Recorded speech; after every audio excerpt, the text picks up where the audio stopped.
xohish yo'qolib qolgandek his tuyg'ular bo'ladi. Bitta narsani aniq aytaman, munosabat sovishi birdaniga bo'lib qolmaydi. Yo keyinroq, yo boshim og'riyapti yoki belim og'riyapti, menga tegmasa-yu, siz o'zingizni doim charchagandek his qilib, keyin degan so'zlar ko'payib ketadi. Keyin asl muammolar boshlanadi. Qichishish, achishish, infeksiyalar hammasi keyin boshlanadi. Hattoki eroziya holatigacha borishingiz mumkin. Siz shunchaki taningiz bilan aloqani yo'qotgansiz xolos. Maqsam bu muammolarimdan xalos bo'laman. Xo'p, Ispaniyaga boshingiz baland ko'tarib, yaqinlikdan qochmaslik. Agar bu videoni ko'rayotgan bo'lsangiz, siz eringiz bilan orangizdagi munosabatlarga befarq emassiz. Siz shunchaki erim yomon, erim sovuqqon yoki erim menga befarq deydigan, prosta ko'z yumadigan ayol emassiz. Siz bu muammoni hal qilmoqchi bo'lgan ayolsiz. Va men sizga hozir bitta narsani aniq aytaman.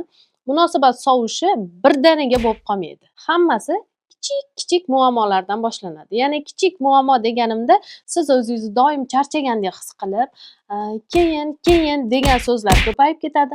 Qanaqadir ikkalanglarni o'rtanglarda yupqa, ko'rinmas parda paydo bo'lgandek, qanaqadir uzoqlashish paydo bo'ladi. Yaqinlik kamroq bo'ladi, xohish kamayadi. O'zingizdan itargingiz kelib qoladi. Yo keyinroq, yo boshim og'riyapti yoki belim og'riyapti, menga tegmasa-yu, qanaqadir o'zingizni xuddiki olib qochayotgandek yoki bo'lmasam qanaqadir munosabatlaringiz sovuqlashyapti, buni his qilyapsiz. Qandaydir xohish yo'qolib qolgandek his tuyg'ular bo'ladi. Ayol o'zini ayblamaydi, to'g'ri charchaganman, to'g'ri toliqdim, xohlamayapman deb o'zingizni ayblamaysiz. Chunki sizda ayb yo'qdek, prosta taningiz charchab qolgandek holatda bo'ladi. Lekin o'zini ham unutib qo'yadi. Ya'ni tanasi qanaqadir signallar beradi, buni eshitmaydi ham, o'ziga tanasiga quloq solmasdan prosta hech narsani xohlamay qoladi. Shu joyda muhim gapni aytmoqchiman.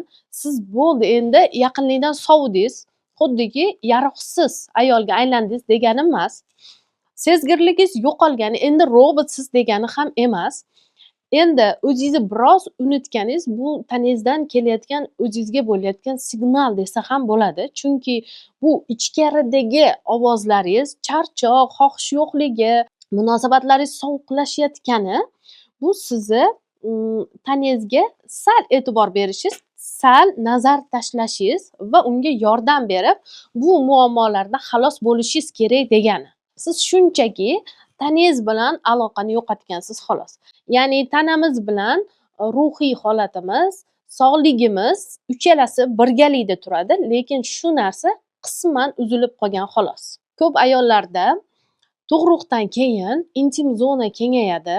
Bu holat kengayganda aynan sezgirlik yo'qolib ketishiga va taningiz qanaqadir xohishlari pasayib, hech narsani xohlamay qolishigacha borishi mumkin. Lekin bu narsa avval yo'q edi degan savol tug'ilishi mumkin. Yoshligingizda yoki yangi kelinlik paytingizda bunaqa holat yo'q edi. Asta-sekinlik bilan, masalan, har tug'ruqdan keyin taningiz qanaqadir bir etapda pastlab ketayotgandek, o'zingizga bo'lgan ishonchingiz ham va sog'ligingiz ham sekin so'nib borayotgandek holatga kelib qolishi mumkin. Va bu faqat yaqinlikka qiziqishni pasayib qolishi bilan bog'liq emas. Bu sizni o'zingizga bo'lgan ishonchingiz pastlab qolishi. Ya'ni bu ichki o'zingizga bo'lgan ishonchingiz, samootsyenkangiz pastlab boradi. Nimadir uni pastga qarab tortayotgandek holatda o'zingizni his qilasiz.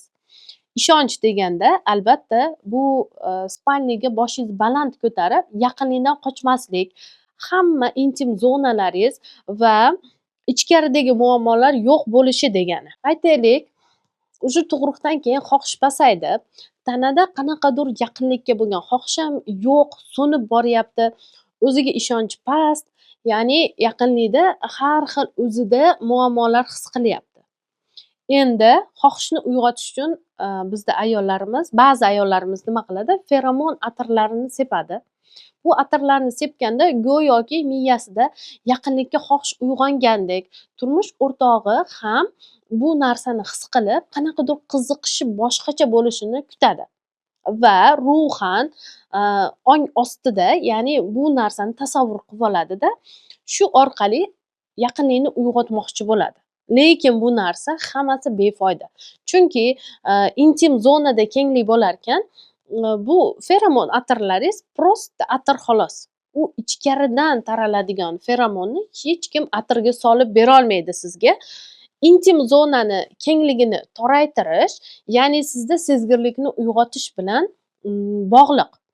Ya'ni siz intim zonani toraytirish uchun har xil kapsula yog' ekan, ziyoni yo'q ekan deb kapsula yoki bo'lmasam bir upakovkasi har xil vositalarni olasizda qinga qo'yasiz. Qanaqadir torlik hissini his qilish uchun, shu sezgirlikni tiklash uchun, intim yaqinlik yanayam yaxshi bo'lishi uchun o'zingizni jarohatlaysiz. Bu sizga yog' ko'ringan qanaqadir kapsula yoki bo'lmasam granula, shunga o'xshash bunaqa vositalar judayam ko'p. Bularni qinga qo'yganingizda kuchli reaksiya sodir bo'ladi. Ya'ni qin shilliq qavati judayam dahshatli shilinish, achishish va po'rsilldoq holatigacha keladi. Bu ichkarida sezgirlik yo'qligi uchun sizga umuman bilinmaydi, sezilmaydi. Lekin ichkarida judayam reaksiyaga kirishib, organizm kurashishni boshlaydi. Siz zararli narsani, judayam kuchli vositani ichkariga joylaysiz. Endi u sizga yog' ko'ringan vosita qin teringizni bir qavatini shishirib, shunaqangi achinarli holatga olib keladi. Po'rsildoq bo'lib, kuygan holatdaqa ishib qoladi.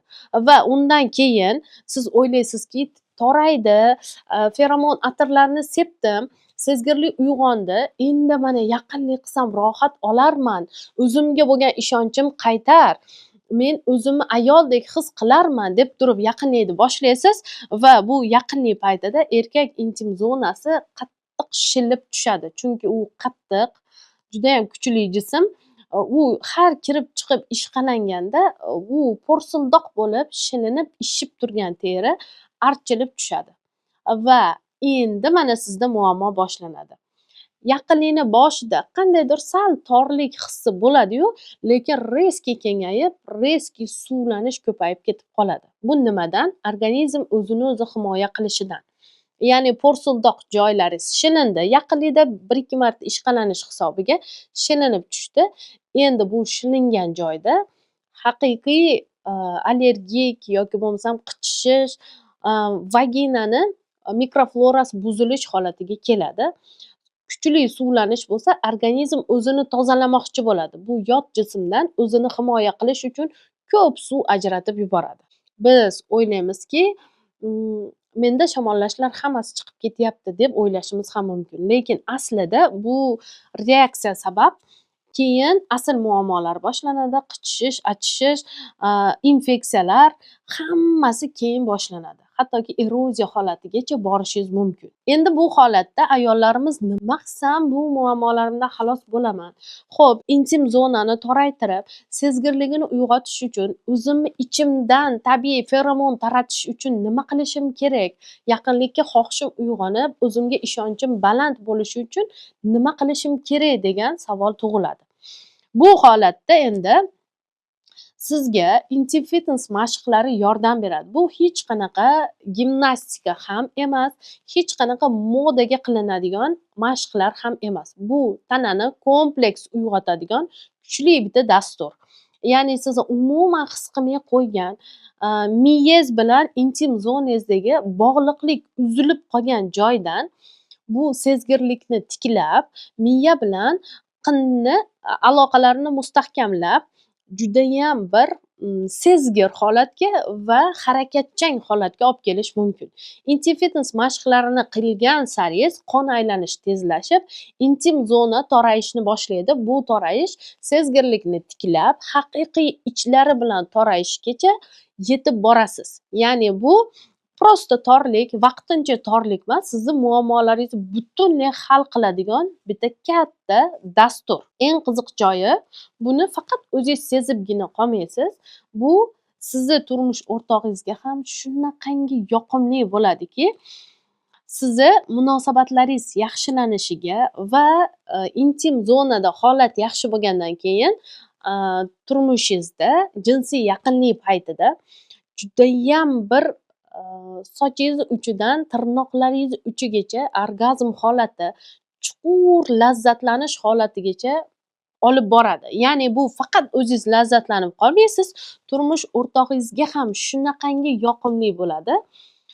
Uni har bir harakati va sizni harakatlaringiz bilan uyg'unlashib, shunaqangi munosabatlaringiz yaxshilanish holatigacha borishingiz mumkin. Men shuncha yildan beri judayam ko'plab ayollar bilan ishlayapman. 6 yil davomida ayollarimizdagi muammolar hal bo'lib kelyapti.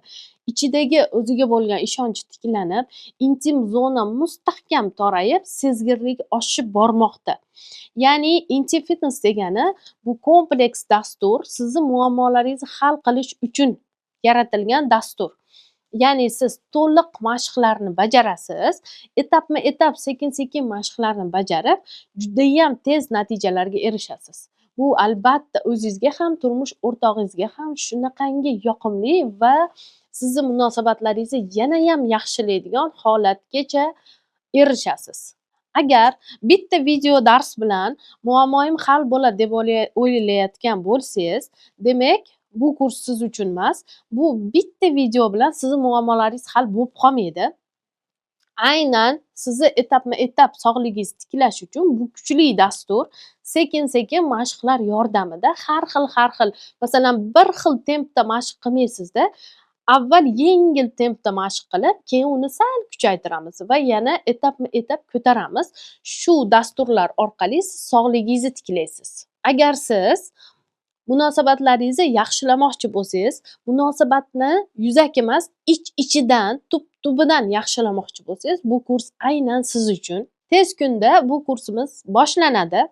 Agar siz bu kursda qatnashmoqchi bo'lsangiz, hozir siz yaqinda boshlanadigan intim fitness kursimizga 25% chegirmani qo'lga kiritdingiz. Agar pastdagi havola orqali ro'yxatdan o'tsangiz, yordamchilarim siz bilan bog'lanadi va kurs haqida to'liq ma'lumot beradi. Agar tezroq aloqaga chiqmoqchi bo'lsangiz, unda pastda adminimiz linki bor.